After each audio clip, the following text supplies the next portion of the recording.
শুনছিলেন শিরোনাম সংবাদে। ছাড়াও থাকবে ঢাকা ঘুরে গেলেন প্যারিসে ভরতনাট্যমের প্রচারক ইজাবেলা আন্না।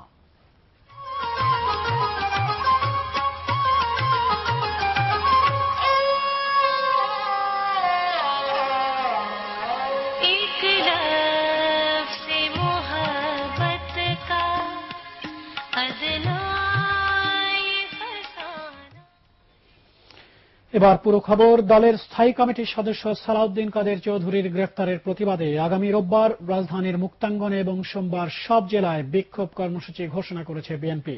নয়াপল্টনে দলের কেন্দ্রীয় কার্যালয়ে অনুষ্ঠিত সংবাদ সম্মেলনে বিএনপি মহাসচিব খন্দকার দেলোয়ার হোসেন এই ঘোষণা দেন। তিনি সাকা চৌধুরীর গ্রেফতারের আইনি বৈধতা নিয়েও প্রশ্ন তুলেছেন।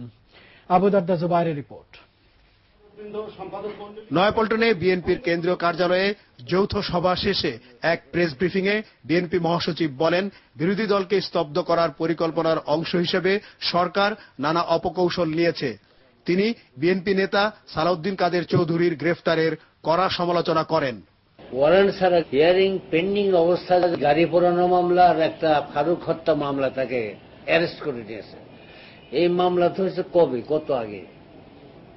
সালাউদ্দিন কাদের চৌধুরী তো বাড়িতেই ছিল, প্রকাশ্যে স্থায়ী কমিটির সবাই এসেছে, কথা বলেছে।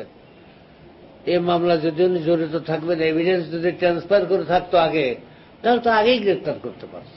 তারা গ্রেপ্তার করেছে অহেতুক, এবং গ্রেপ্তার করে এটাকে জাস্টিফাই করার জন্য ওই মামলা নিয়েছে। কিন্তু জাস্টিফাই তো হওয়াটাই সরকারের যে হীন কুমতলব অসৎ উদ্দেশ্য, যেটা আমরা বলেছি যে রাজনৈতিকভাবে তাকে হেয় করার জন্য। সালাউদ্দিন কাদের চৌধুরীর উপর অমানসিক নির্যাতন করা হয়েছে বলে অভিযোগ করে বিএনপি মহাসচিব খন্দকার দেলোয়ার হোসেন বলেন, এ অবস্থায় তার দল নিশ্চুপ থাকতে পারে না। তিনি সারা দেশের বিএনপির নেতাকর্মীদের আরো সোচ্চার হবার তাগিদ দেন।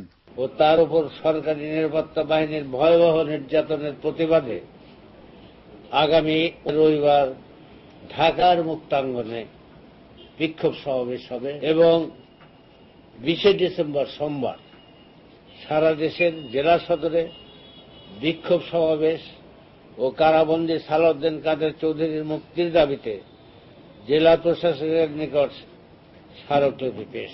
সালাউদ্দিন কাদের চৌধুরীর গ্রেফতারের প্রতিবাদে আগামী রোববার চট্টগ্রামে স্থানীয় বিএনপির ডাকা পূর্ণ দিবস হরতালের প্রতি সমর্থনের কথাও ঘোষণা করেন খন্দকার দেলোয়ার হোসেন।